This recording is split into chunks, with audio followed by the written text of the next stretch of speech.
Welcome to the Business Blast Podcast. I'm your host, Tyler Wagner. This episode is brought to you by Wags Media. Wags Media provides you with everything you need to generate more customers and grow your brand. Head on over to wagsmedia.com, wagsmedia.com, to enter a contest where you can win a free, done-for-you custom website valued at $2,500 for a limited time only. Now, let's jump into the episode.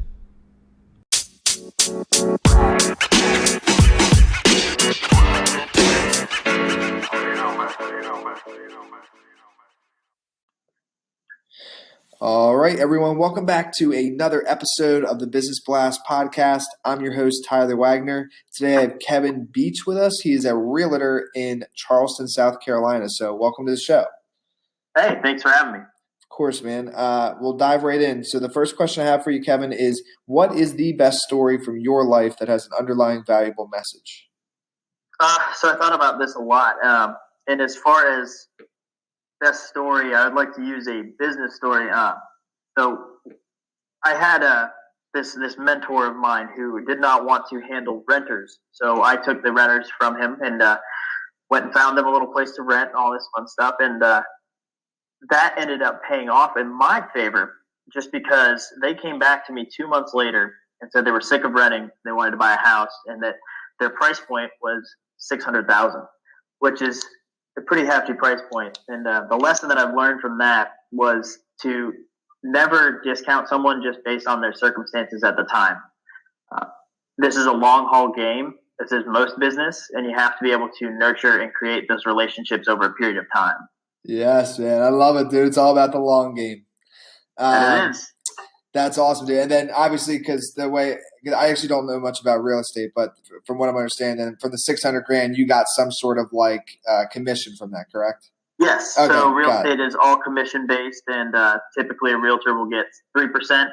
Depends on the situation itself, but that's the normal average is a 3%. Beautiful. Commission. That was a nice little payday there for you. Awesome, brother. It was not bad.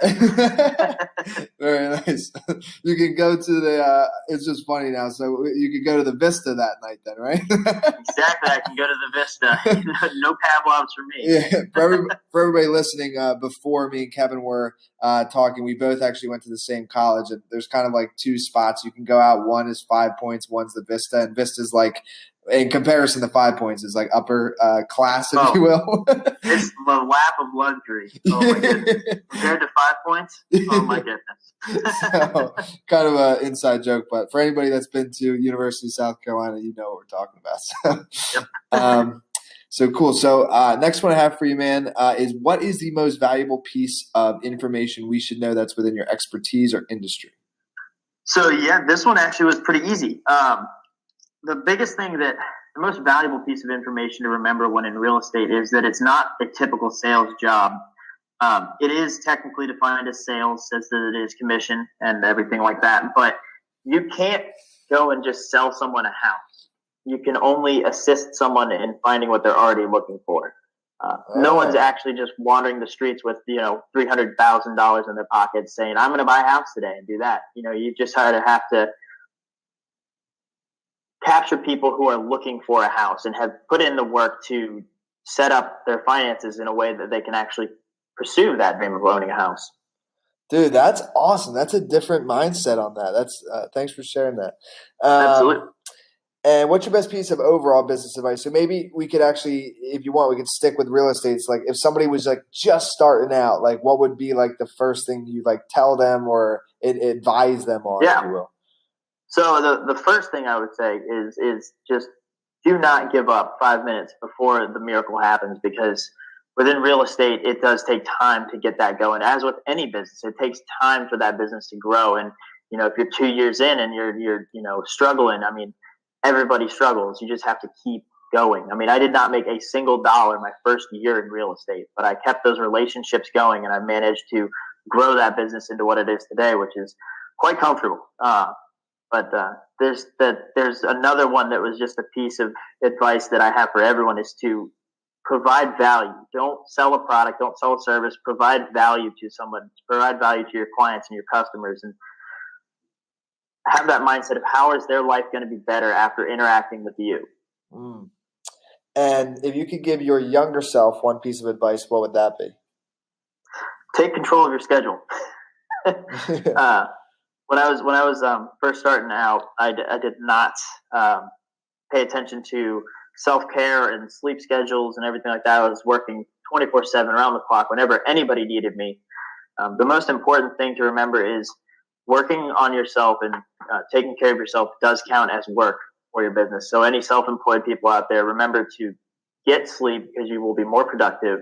Take care of yourself, keep your spaces clean, and just overall commit to some self-care at least once or twice a week because it's overly important. Dude, I couldn't agree more. And in your opinion, what is the key to happiness? In my opinion, the key is balance within your work and your regular life. If you're always working, you're not going to be happy by the time you reach your goal because you'll have missed out on all the fun stuff along the way. And if you're just paying attention to life, you're not going to be happy just because you're not going to have that successful business at the end of the road. So finding a balance is extremely difficult, but extremely important. I think that is the key to elongated happiness or lasting happiness. And that providing value and having a firm belief in yourself also is a very key part of what keeps me happy on a day-to-day basis. Hmm. And what is the best book that you've read, and what was the number one thing you learned from that? So I was in this training course for real estate. It was the Ninja course, which was really, it was wild. I loved it. But they had a book that they suggested we read called The Go-Giver. And the biggest lesson I learned in that was the 80-20 rule. And the 80-20 rule, you might be familiar with. It's, 80% of your business comes from 20% of your action. And the key is finding out what that 20% is. And it takes time to use the 80-20 rule to your advantage. So over time, you can monitor where that 20% is that's generating 80% of your business. And then you can bump that up to more time dedicated to that and grow your business alongside of it. And what is your favorite quote and why? I would have to say just personally, JFK at Rice College, when he was talking about going to the moon. We choose to go to the moon, not because it is easy, but because it is hard, and it keeps going from there. But that really has inspired me to focus on a seemingly impossible task, such as working for myself and having my own work schedule.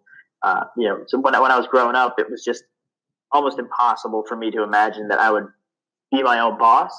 And now that's a reality. But because I stayed focused on it and continued to do that and surrounded myself with people who can lead me and teach me and just continue on my path and my journey, it's really kept me going. But I like that one because it helps me stay focused on that impossible task. But another one my dad told me when I was much younger, he said, if you're the brightest bulb in the room, you need to find another room. And that's a pretty common quote, but in different variations. I don't know who exactly said it first, but that just basically means, if you're the smartest person in the room, you need to find another room with people who are smarter than you so that you can learn from them.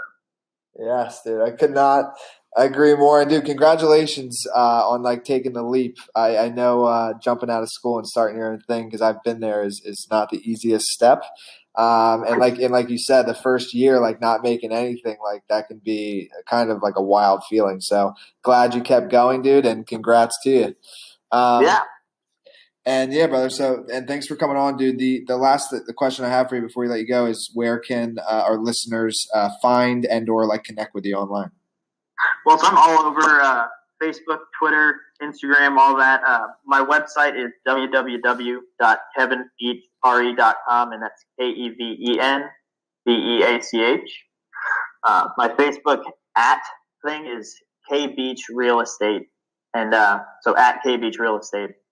And Twitter is BEACKEVEN. So, any of those social media outlets, my number is all over there. So if you go to my website, it's got a nice, cool picture of me, and it's got my phone number, all that fun stuff, and a little tagline, which I found out is not in direct competition with Corona. It's Let's Find Your Beach. Awesome. I love it, brother. Thanks again for coming on, man. Absolutely, man. Thanks for having me. The podcast you just heard was published with Anchor. Got something you want to say to the creator of this show? Send them a voice message using the Anchor app, free for iOS and Android.